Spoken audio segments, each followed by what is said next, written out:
Welcome to High Infidelity, the best cheating videos on YouTube. If you enjoy this content, remember to subscribe and turn on notifications. Now let's get into the video. Time for me to go. I had a wild ride that ended well. I've been a lurker here for a few years, helping others where I could and reading everyone else's stories to help heal my own. This community is really incredible.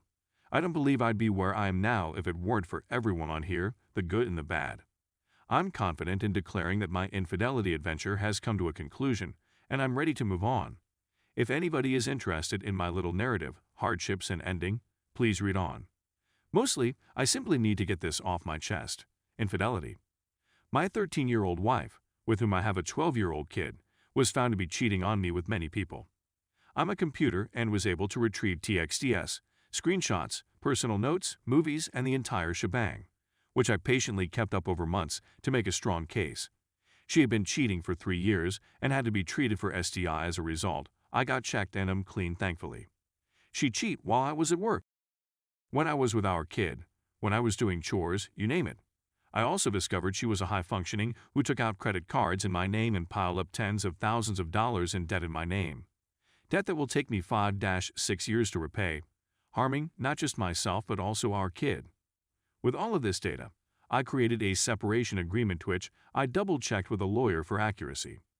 I showed it to her one morning last summer, 2019, and she freaked out and struck me a couple of times. I phoned the police to have her removed from the home. I did not press charges, but the officers did. She had been high on a combination of perks and beer that morning.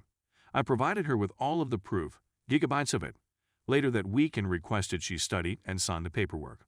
She challenged the conditions of the agreement, requesting that I grant her full custody merely so she could get more government funds since she does not work. Fortunately, I had a few strong stances, and I pushed her hard to have this done considering what she's done to my life and the lives of our kid. She consented to sign the document. She ended up with nothing. No alimony, no home, no property. I just upped the amount of child support I was paying. Overall, it cost me $2,000 by the time it was signed, which is a bargain compared to some of the prices I've heard on here. I was no longer enraged. I was so depressed that I didn't even celebrate the signing. I only wanted she would overcome her addictions. Unfortunately, it did not occur.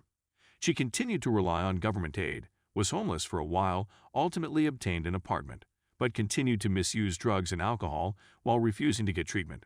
She now faces multiple criminal charges, and she also destroyed my house one evening when I was gone, shattered windows, spray-painted a message on the wall. Fortunately, there were cameras. She hasn't gotten any better, and she only sees our kid a few of hours a week. A full downhill spiral. I cared for her for a few months. Despite the damage she caused in my life, I still tried to help her out with favors, but eventually I said F it. She chose this for herself, and I gave up pitying her and cut contact with her through a restraining order, with restrictions to only contact me about our child. She has repeatedly broken those terms, barging into my home, intruding onto the property, and harassing calls and texts. There was just no attempt to improve her position. The following. I had no intention of meeting anybody since I had been put off by my ex's experience with relationships. But I had a great connection with a girl who was a little older than myself. In every aspect, we had a lot in common. We ended up dating and became close as friends.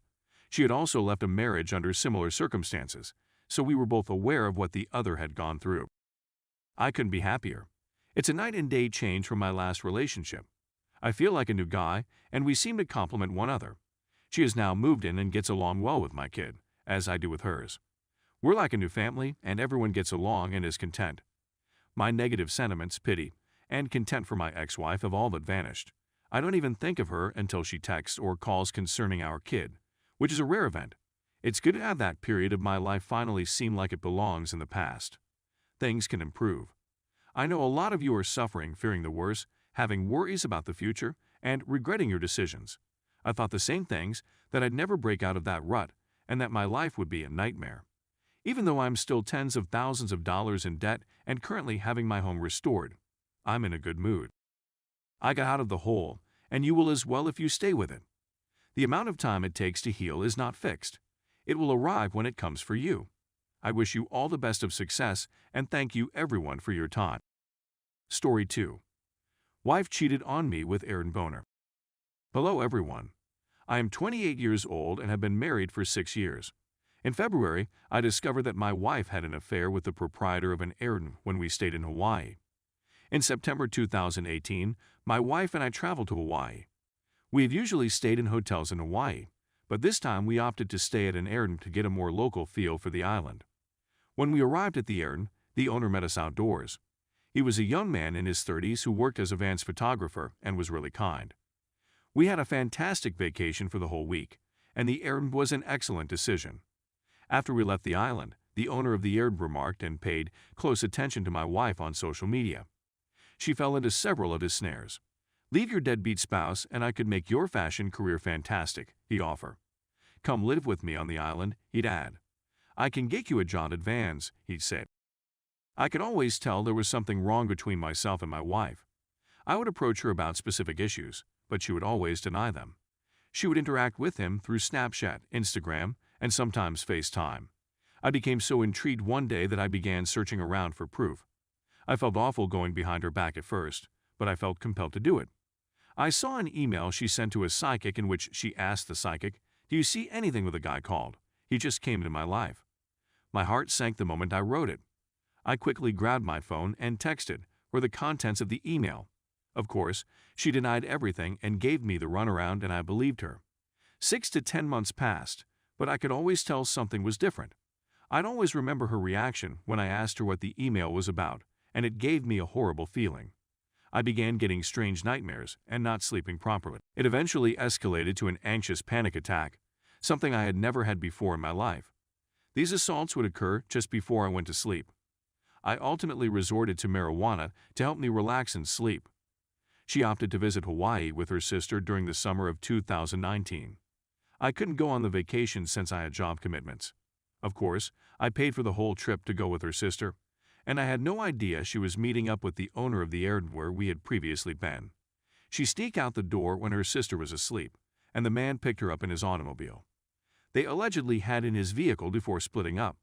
She says she didn't like it the whole time and felt terrible as soon as she got in the vehicle. She has felt terrible, sorry, shameful, and even suicidal as a result of her acts. She kept this tiny secret hidden for over 2 years. She chose to come clean about it since we were having problems in our marriage. And I ultimately sat her down and told her that I believe it's best for us to split ways. That came as a complete surprise to me.